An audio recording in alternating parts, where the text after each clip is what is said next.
I'm gonna record you guys. Okay, we're gonna give you your refund. That's no reason to spit on anybody. And you're condoning that? She was rude. This story is a work of fiction based on true events, inspired by an unfortunate incident. In the dimly lit fast food kingdom of McDonald's, the evening was quiet, the only sounds coming from the humming of fryers and the muffled chatter of employees behind the counter. Condoning that? She was rude.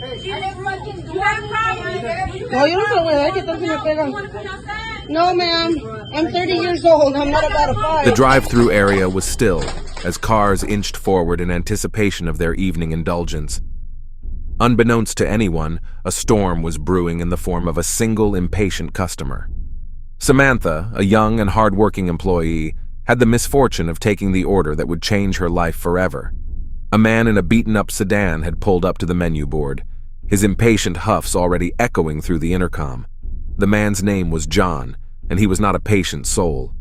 "Welcome to McDonald's. How can I help you today?" Samantha's voice, though polite, couldn't mask the exhaustion in her tone. John grumbled his order, his impatience mounting with each passing second. Samantha did her best to keep her cool, but it was clear that John wasn't in the mood for courteous service. When he reached the payment window, he spat at Samantha in a fit of anger, claiming she was rude. Shocked and disheartened, Samantha called for her manager, and after a tense exchange, John was refunded his money and asked to leave. And you're condoning that? She was rude.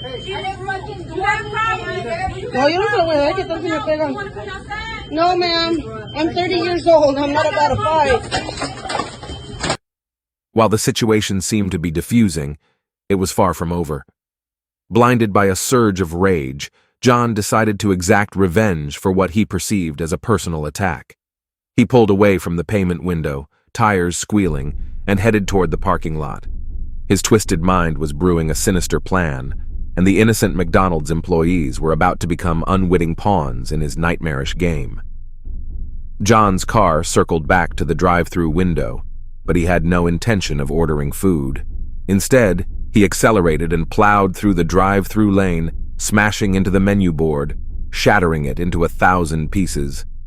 The crash reverberated through the night, and panic ensued inside the restaurant. Terrified screams echoed through the building as employees and customers alike ducked for cover. Glass and debris rained down, and chaos reigned supreme. Samantha, who had been the target of John's initial rage, took cover beneath the counter, trembling with fear. We got this on video. We're gonna call the cops.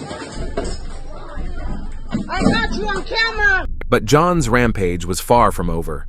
With a heart filled with malice, he tore through the drive-through area, knocking over trash cans, sending packets of ketchup and mustard soaring through the air, and shattering windows. The once calm and orderly fast food paradise had been transformed into a scene from a nightmare. The police were called, and sirens soon wailed in the distance, but John was not done. He sped away from the wreckage he had created, leaving a trail of chaos behind him. The ordeal had left Samantha and her coworkers traumatized, with no words to describe the sheer horror they had experienced. As the police apprehended John, his anger-fueled rampage came to a jarring halt.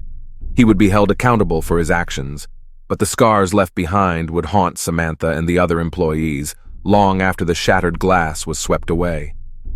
The McDonald's drive-through had been the setting of a nightmarish encounter, one that would forever change the lives of those involved.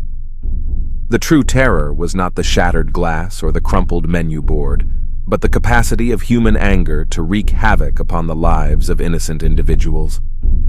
And so, the fast food kingdom stood in silence, forever marked by the night when one man's wrath had turned it into a realm of nightmares.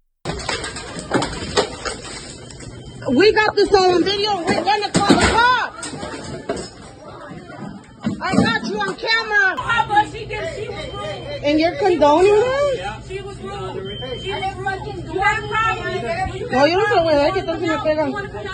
No, ma'am. I'm 30 years old. I'm not about to fight.